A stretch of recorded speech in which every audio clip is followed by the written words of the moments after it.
Existem mais de 1.000 sítios do Patrimônio Mundial na Unesco em todo o mundo. A Organização das Nações Unidas para Educação, Ciência e Cultura foi fundada em 1945. Com sede em Paris, tem como objetivo promover a colaboração em educação, ciência e cultura, contribuindo para a paz e a segurança. A Unesco classifica os lugares mais bonitos do mundo de acordo com a Convenção do Patrimônio Mundial de 1972. Hoje, ela promove a cooperação internacional entre os 163 estados que aderiram à Convenção para preservar e proteger o patrimônio cultural e natural. Desastres naturais, poluição, caça ilegal, urbanização, desenvolvimento descontrolado do turismo, conflitos e guerras podem ameaçar esses lugares. Dezenas já entraram na lista de patrimônio mundial em perigo. As sociedades humanas expressam suas identidades através da linguagem, música, tradições orais e habilidades artesanais passadas de geração para geração. Com muitas dessas práticas ameaçadas de desaparecer completamente, em 2003, a Unesco adotou uma convenção para proteger o patrimônio cultural imaterial, com mais de 300 elementos. A lista tem o objetivo de proteger a diversidade cultural e inclui 34 tradições sob ameaça de extinção.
Estivemos em Elvas a propósito da sericaia, ou será sericá?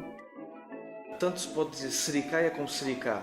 Isso aparece grafado desde o século XVII, XVIII das duas formas, portanto tanto faz de uma forma ou de outra. É um doce conventual, efetivamente. Ser de Elvas ou de Vila Viçosa, bom, já entra numa espécie de rivalidade local. Nós sabemos que já no século XVI se fazia sericaia aqui em Elvas, mais concretamente num convento que é o convento de Santa Clara. Isso não quer dizer que no século XVII, XVIII também se pudesse fazer nos conventos de Vila Viçosa, o que é perfeitamente natural, uma vez que estes conventos, tanto os de Elvas como de Vila Viçosa, como da região, as freiras que iam para estes conventos, para os conventos de Elvas, por exemplo, não eram todas de Elvas, podiam ser de Vila Viçosa, até podiam ser de fora do Alentejo. Muitas vezes as freiras trocavam de convento desde que estivesse na mesma ordem e podiam levar o doce para outro local. Portanto, sabemos que é um doce conventual que se fazia nesta região e acaba por ser um doce tipicamente de Elvas, uma vez que no século XVI já se fazia aqui. Outra coisa que se diz, mas que também não sabemos por falta de documentação, é que o sericaia será um produto que vem da Índia. Por usar muita canela, não temos provas disso, mas também não é nada descabido, porque as freiras que iam para estes conventos, especialmente os das cidades importantes como era Elvas no século XVI, vinham de famílias nobres. Estas famílias nobres, muitos dos filhos iam para a Índia, iam para a África, iam para o Brasil e quando vinham traziam as mais variadas coisas. Não é descabido que trouxessem uma receita de um doce de lá que depois foi aproveitado para um doce conventual aqui na cidade de Elvas. Eu penso que se dá essa junção a partir da década de 20, 30, 40, com a abertura dos primeiros hotéis, dos primeiros restaurantes aqui na cidade de Elvas. Portanto, é uma coisa mais moderna.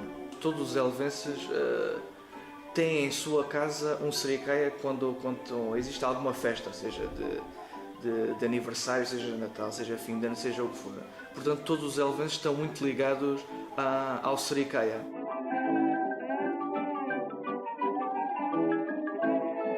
O sericaia eu acompanho sempre para mim é uma sobremesa que enriquece sempre um almoço ou um jantar.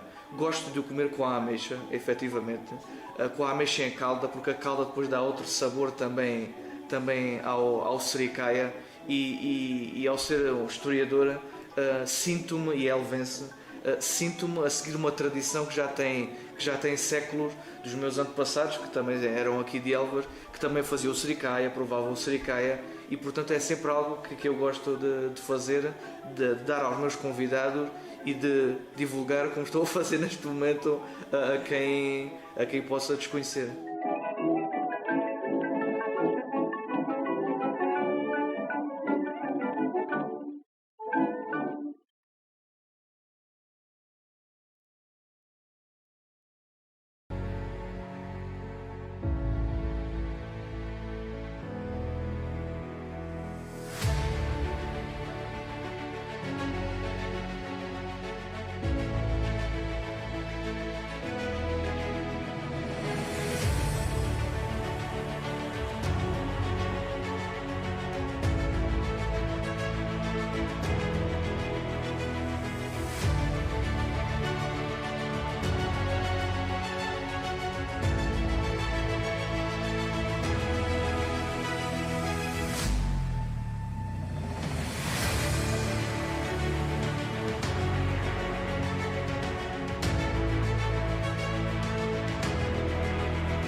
A vista sobre o Douro, o sabor inconfundível da francesinha e o vinho único fizeram do Porto uma das cidades nomeadas para melhor destino europeu. Visitamos as Caves Ferreira em Vila Nova de Gaia, que contam com mais de 250 anos de existência e é portadora de um dos segredos mais bem guardados que tornam o vinho do Porto reconhecido internacionalmente.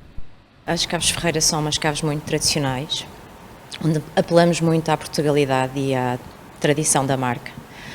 São umas caves onde nós recebemos mais de 100 mil visitantes ao ano, de várias nacionalidades, portanto, até ela é muito multicultural, onde as pessoas têm a oportunidade de perceber a tradição do vinho do Porto, o que é o vinho do Porto, o que o distingue de todos os outros vinhos, e onde proporcionamos vários tipos de serviços e de provas aqui nas caves, e onde as pessoas fazem uma visita guiada com uma duração de cerca de 35 minutos, onde lhes é explicado todo este processo de envelhecimento, e no final da visita têm a oportunidade de provar os nossos vinhos e de saber um pouco mais sobre todos eles. Um vinho feito numa região que é património da humanidade, com a figura de Dona Antónia Adelaide Ferreira associada e que tem um toque que acaba por distingui-lo de todos os outros. O que o distingue de todos os outros é o facto da sua fermentação não ser completa, daí ser um vinho mais licoroso e que habitualmente é conhecido por ser tomado como um aperitivo ou então no final de uma boa refeição, rodeado da família, dos amigos, portanto é um vinho que é ótimo quando nós estamos em convívio. Todos os anos, as Caves Ferreira recebem mais de 100 mil visitantes de todas as idades e nacionalidades. Quem escolhe os vinhos é ele, que é quem conhece mais de vinho, mas aqui parece um lugar bastante tradicional. A parte da visita ao museu e todos os barris de vinho foi muito interessante, a pessoa que nos atendeu foi ótima e os vinhos estão excelentes. Eu acho o vinho do Porto muito intenso, eu costumo gostar de vinhos com gosto forte, intenso, marcantes. Eu acho que os vinhos do Porto têm essa característica. Na cidade que deu o nome a Portugal, também o vinho a tornou conhecida mundialmente.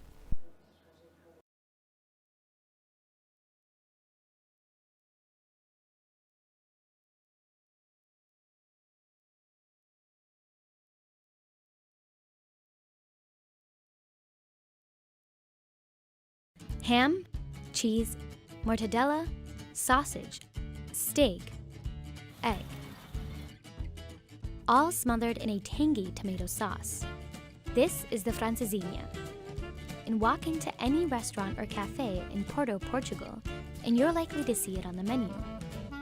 A francesinha é dita que é uma sanduíche. As pessoas do Porto não gostam que seja uma sanduíche, porque é de facto bem mais do que isso. É naturalmente comida de faca e garfo, embora por algumas vezes já houve quem tivesse tentado e até conseguido de alguma maneira comer à mão.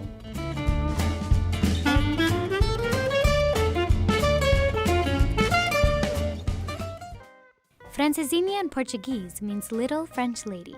So, how did it become a local sensation? A francesinha apareceu no final dos anos 50, terá sido feita por Daniel Silva, um ex-imigrante português em França, tendo vindo trabalhar para o Porto, nomeadamente para o restaurante A Regaleira, que hoje não existe mais, terá aí desenvolvido uma espécie de croque monsieur, à qual lhe adicionou um molho picante. E na dificuldade de pronunciar croque monsieur, talvez as pessoas lhe tenham começado a chamar a pequena sanduíche francesa ou a francesinha. Today, every Porto cafe has a slightly different take on the francesinha, but locals have a favorite, Café Santiago. Porque é muito boa, é ótimo. É uma das melhores francesinhas do Porto, é aqui. My hotel specifically recommended to come here to Café Santiago. They said it is the best francesinha and to try it if we wanted local food. There's so many different flavors throughout. It looks a little overwhelming, but once you cut into it, it's perfect. Café Santiago has 3 locations, one busier than the others. Nos prometeram que em meia hora seríamos atendidos. Achamos que vai valer a pena. A francesinha no Café Santiago é servida de modo muito fresco, com uma quantidade de francesinhas que nós servimos por dia é bastante elevada.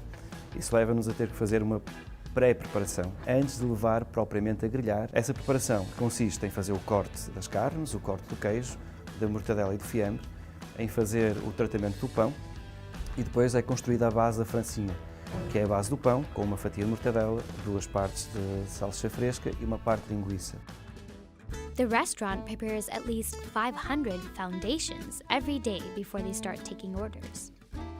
80% dos pedidos são de francesinhas. Os 3 cafés de Santiago podem vender em média cerca de 1.200 francesinhas por dia. The grill looks like an industrial production line, and it all happens in front of the customers. First, the foundations are placed on the grill, followed by thin pieces of steak topped with slices of ham and cheese. Finally, a second slice of bread is put on top, followed by a sunny-side-up egg. Everything is wrapped in cheese that has a special semicircular cut to perfectly accommodate the egg. E depois é adicionado o molho da francesinha muito quente, que é o próprio molho que vai derreter o queijo. O molho é o elemento-chave da francesinha. At Café Santiago, the sauce recipe is a family secret guarded by Rui Pereira's mom, Isabel. She personally prepares it every morning in the same kitchen to guarantee it will taste the same in the 3 different locations. A blend of alcoholic beverages is the essence. Há uns anos atrás a francesinha era uma coisa muito picante. E nós achamos que não, achamos que a francesinha podia ser comida por todos e de todas as idades, e então tornamos o molho muito menos picante. This group loved the sauce. They were worried about something else though. How many calories does it have? I'm curious to know it. Nunca fizemos esse cálculo, mas sabemos que a cidade de Porto é uma cidade que não é plana, que é subir e descer, e qualquer pessoa pode comer uma francesinha ao almoço, dar uma volta na cidade e está pronta para comer uma francesinha ao jantar. It was delicious, amazing, perfect.